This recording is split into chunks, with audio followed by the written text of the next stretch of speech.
You know, once upon a time, guitar stuff was a big part of what I did here on this channel. I think it's probably time to get back to some roots here. So we're gonna get back to some guitar stuff.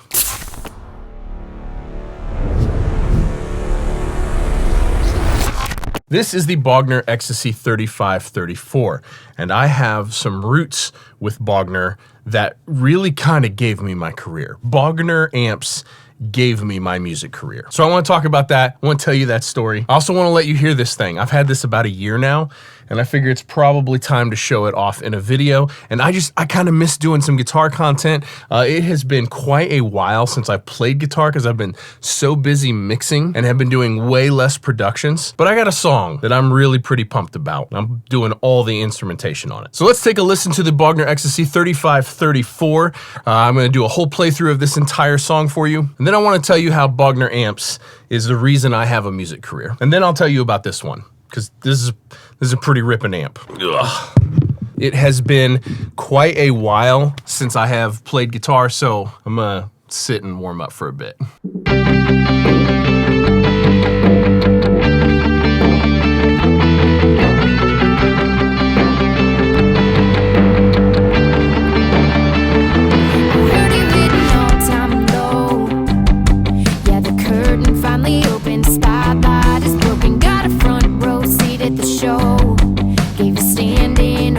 For your downfall. Never said it, but I heard it loud and clear. Thought I'd lose, but I'm doing alright from down here. Turns out rock bottom's got a hell of a view. Guess the tables turn their backs on you. Too high for your walls, too big for your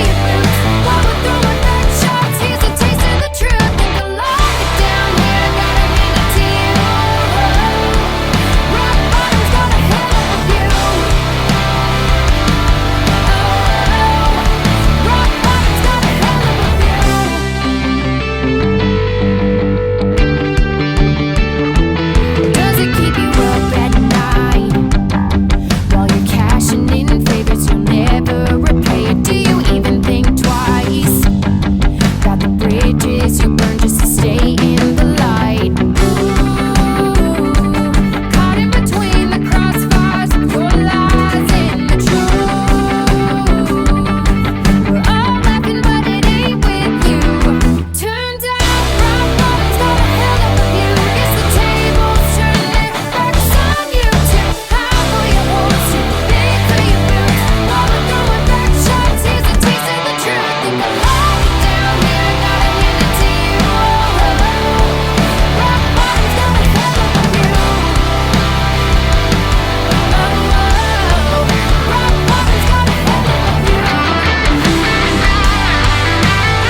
a taste of the truth. Think I lock it down here,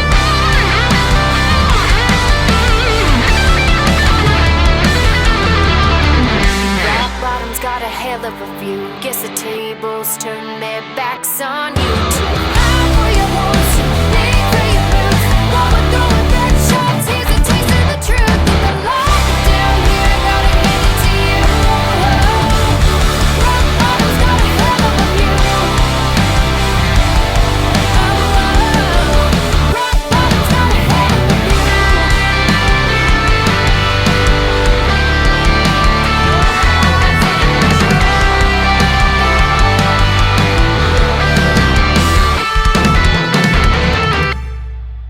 Had to shake off the cobwebs a little bit for that one. Now, that was a new unreleased song by Brenna. I will link her Instagram and socials down below, and there's also a playlist of music that I've done down below, a link to that playlist where there's a handful of other songs that I've produced, mixed, and mastered for her. Please go check her stuff out as thanks for her letting me use her song in this video. Now, that song is not mixed. That is the completed production, but I had the guitars turned up a little bit, and again, it's not mixed at all. You're hearing like raw tracks from from everything. Now, I am going to do a full production breakdown of this song, so be sure to subscribe if you haven't yet, because I'm going to go through and show you absolutely everything that I did on that song, exactly why I made every choice that I made, why I chose every guitar tone that I chose. But that's a long, deep conversation, and I want to keep this one just about guitar stuff. Now, before I walk you through all the details of this amp and my signal chain and the guitars that I use, everything that I use to record those, Bogner holds a very special place in my heart.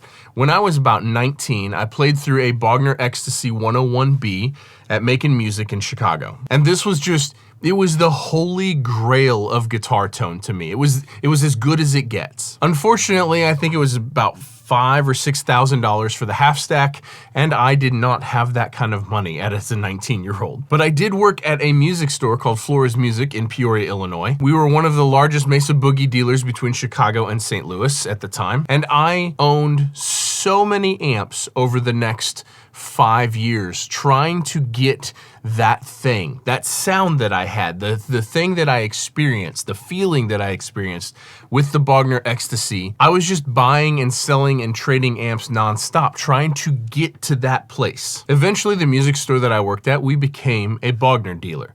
And the first amp we got in was an Ecstasy 101B and a 412 cabinet. As soon as it came in, I unboxed it, I played through it, I had the exact same feeling. I'm like, oh, this is what I've been missing. And I think I traded 3 Mesa Boogie amps and 2 Mesa Boogie 412 cabinets for that Bogner Ecstasy head and 412 Bogner cabinet. And afterwards, I started thinking about how many amps I had bought and sold and how much money I had lost buying and selling amps over that 3, 4, 5-year period, however long it was. And what I realized is that I had lost more money buying and selling amps than the Bogner half stack cost. This was one of the earliest moments to me where I had a real epiphany of like, oh, I can't do business this way. This cannot be how I operate. Buying my first Bogner taught me to spend money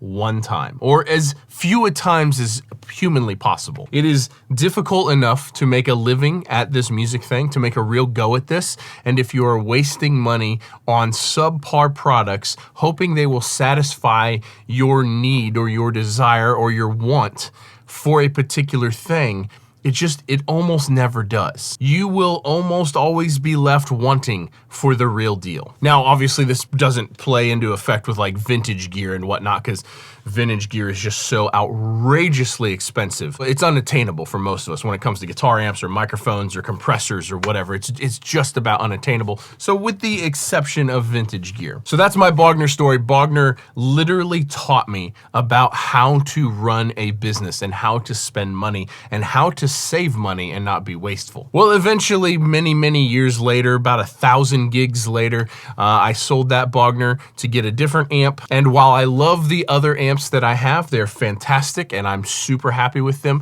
there was always just, the Bogner thing is just a thing. And I always kind of missed it and wanted another one. So about a year ago, I picked up this Ecstasy 3534. Now this is the 35 watt version. They also make a 50 watt version.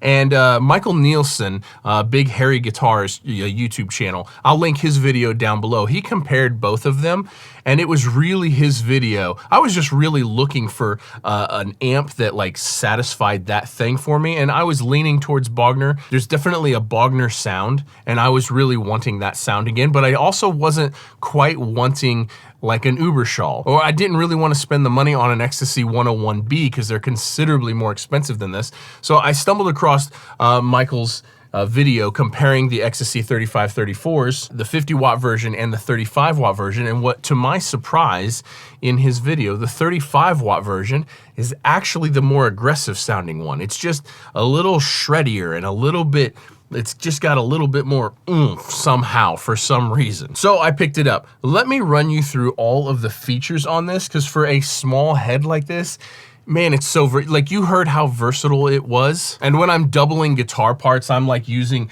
different switches and different EQ settings, different channels and whatnot. It's just, It's incredibly versatile. So let me walk you through all the features of this, and then I'll walk you through the signal chains, the rest of everything that I was using to record, and what guitars I was using. I will, of course, put links to this in the description down below, so don't forget to check out the links if you want to see more prices and more specs and whatnot. Okay, Bogner Ecstasy 3534. First of all, look at the Tolex. Like, is that not just absolutely beautiful? Very, very classy. This one comes with a 4-button foot switch, of which you have channels 1, 2, 3, and the boost right on the foot switch. And then on the front of the amp. Okay, starting over here on the left, you have got your standby switch. Next up, you have a presence knob. Then you have an excursion switch right here, which just literally controls like how loose the speaker feels. It is a wonderful switch for controlling the overall feel and tightness of the amp. It's really, really delightful. We've got the volume for channel 1, treble, middle, and bass for channel 1, gain for channel 1, and then you also have the tone switch, which is channel 1, bright 1, neutral, and bright 2. These switches are so powerful for like dialing in tone. Next up, channel 2 and 3 share the EQ. So we've got treble, middle, and bass shared between channels 2 and 3. And then we've got an independent volume for channel 3 and for channel 2, independent gain for channel 3 and for channel 2, independent tone switches for channel 3 and channel 2, which is the same neutral, bright 1, bright 2. Then on the front, if you're not using the foot switch, we've got the channel select and then a boost switch, which just basically adds gain to any of the channels. Same exact boost that is on the foot switch here. If we go around back, so on the back you can see there are 2 EL34 tubes right inside. We have got our main power switch with our fuse. We've got a 16 ohm speaker jack, 8 ohm speaker jack, 2 of them, and 2 4 ohm speaker jacks in addition to a line out.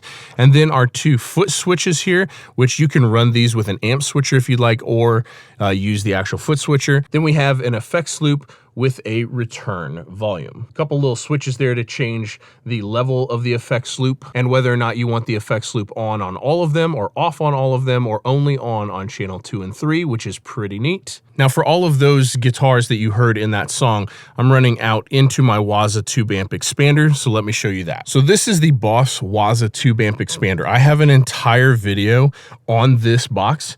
I tried like every single cabinet simulator load box thing that there was on the market, and I picked this one. It sounds really, really good, but you got to watch the whole video because I didn't really love any of them right out of the box. I did have to make my own presets for this, and in that video I have my presets in there. One of the best things about this box is this reactive load and the adjustable resonance and the adjustable presence.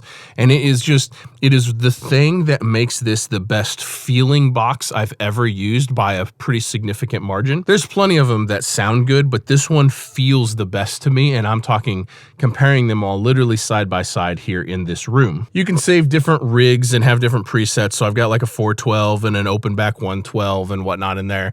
It's got a line out and headphones and a handful of different things. I really cannot recommend this enough for running direct load box and cab simulator all in one. Check out the video, I'll link it down below. And then from there, when it comes to preamps, I actually switched back and forth between a couple of them. It's one of the ways that I switched the tones up in that song. So I would use different channels, and then I would use different settings on the tone switch, and then different guitars for the stuff panned left and right. And then I would switch speaker cab simulations, and then I would also switch preamps based on whether it's getting panned to the left or to the right. If I was doubling something, I would switch just about everything so that way it would make it as different as possible, so that way it would sound as wide as possible left to right. So the 3 preamps that I used were the Soyuz Lakeside preamp. I really, really, really like this preamp a whole bunch. It's like a